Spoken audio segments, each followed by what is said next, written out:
స్థితప్రజ్ఞత అంటే ఏమిటి? మన నిత్య జీవితంలో స్థితప్రజ్ఞతకు ఉన్నటువంటి ప్రాధాన్యం ఏమిటి? స్థితప్రజ్ఞస్య కా భాష సమాధిస్తస్య కేశవ స్థితధీ కిం ప్రభాసేత కిమాసీత వ్రజేత కిం అంటూ అర్జునుడు భగవద్గీత 2వ అధ్యాయంలో కృష్ణుడిని ప్రశ్నిస్తాడు. యుద్ధం చేయనంటూ అస్త్ర సన్యాసం చేసిన అర్జునుడితో కృష్ణుడు యుద్ధం యొక్క ప్రాధాన్యతను, క్షత్రియుడు యుద్ధం చేయాల్సిన అవసరాన్ని వివరించిన తరువాత స్థితప్రజ్ఞతతో కార్యక్రమాన్ని నిర్వహించాలంటూ చెప్తాడు. స్థితప్రజ్ఞ యొక్క లక్షణాలను వివరించమంటూ అభ్యర్థిస్తాడు అర్జునుడు. యస్సర్వత్రానభిస్నేహ తత్తత్ప్రాప్య శుభాశుభం నాభినందతి నద్వేష్టి తస్య ప్రజ్ఞా ప్రతిష్ఠిత.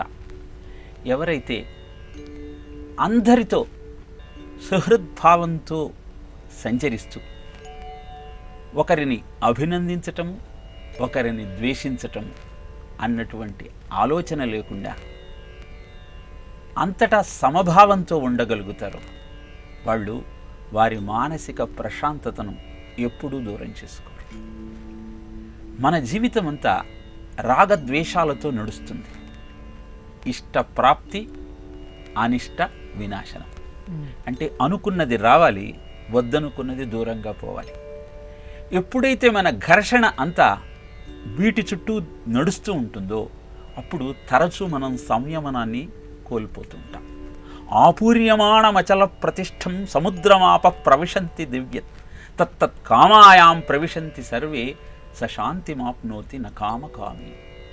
ఎలా అయితే నదులన్నీ వచ్చి సముద్రంలో కలుస్తున్నప్పటికీ సముద్రం తన గంభీరత్వాన్ని కోల్పోదో, అలానే అన్ని ఇంద్రియ సుఖాలను అనుభవిస్తూ కూడా, అందరితో కలిసి సంచరిస్తూ కూడా నీవు నీ సంయమాన్ని కోల్పోకుండా జీవితాన్ని గడపగలిగితే అది స్థితప్రజ్ఞత. రాగద్వేషయుక్తైస్తూ విషయానింద్రియైశ్చరన్ ఆత్మవశ్యైర్ విధేయాత్మ ప్రసాదమధిగచ్చతి. నువ్వు రాగాన్ని ద్వేషాన్ని వదిలేసి అన్ని సుఖాలు అనుభవించు, దానివల్ల నీకు ఎలాంటి హాని జరగదు. కానీ ఏదైతే నీకు ఇష్టమో, దేని పట్లయితే నువ్వు మోహాన్ని పెంచుకుంటూ ఉన్నావో అది వచ్చినప్పుడు ఆనందం అనుకొని, అది రాకపోతే బాధపడుతూ జీవితాన్ని నువ్వు ముందరికి నడిపిస్తూ ఉంటే అది నీ మానసిక సంతులనాన్ని దెబ్బతీసి నీకు అశాంతిని కలుగజేస్తుంది. క్రోధాద్భవతి సమ్మోహ, సమ్మోహ స్మృతి విభ్రమ, స్మృతిభ్రంశాత్ బుద్ధినాశో, బుద్ధినాశాత్ ప్రణశ్యతి. కోపాన్ని కలుగజేసి కోపం కారణంగా నీ బుద్ధిని నాశనం చేసి నిన్ను అధోగతి పాలు చేస్తుంది. ధ్యాయతో విషయాన్ పుంసః సంగస్తేషూపజాయతే, సంగా సంజాయతే కామః, కామాత్ క్రోధోభిజాయతే. ఒక విషయం పట్ల ఆసక్తిని బాగా పెంచుకొని అది లేకపోతే నీ జీవితం గడపదు అన్నటువంటి ఆరాటాన్ని నీలో పెంపొందించుకుంటావో అప్పుడు అది పోరాటానికి దారితీసి నీకు కోపాన్ని కలిగిస్తుంది. ఆ కోపమే నీ జీవితాన్ని దెబ్బతీస్తుంది. కనుక ఏది జరిగినా అదంతా కర్తృరాజ్ఞయా ప్రాప్యతే ఫలం, కర్మ కిం పరం కర్మ తజ్జడం.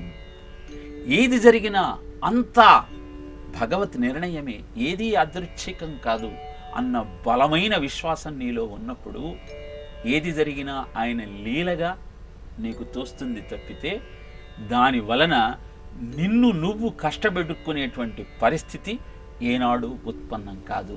ఇలా 18 శ్లోకాలలో స్థితప్రజ్ఞ లక్షణాలన్నింటినీ కృష్ణుడు అర్జునుడికి వివరిస్తాడు. గాంధీ మహాత్ముడు కూడా సబర్మతి ఆశ్రమంలో ప్రతిరోజు తెల్లవారుజాముననే అందరినీ లేపి లైట్లన్నీ ఆర్పి కేవలం టార్చ్ లైట్ కాంతితో ఈ శ్లోకాలన్నింటినీ పారాయణ చేయించేవారట. అంత అద్భుతమైనటువంటి మానసిక సంతులాన్ని నిలబెట్టుకోవటానికి అవసరమైనటువంటి విజ్ఞానాన్ని భగవద్గీత ద్వారా మనం తెలుసుకోవచ్చు.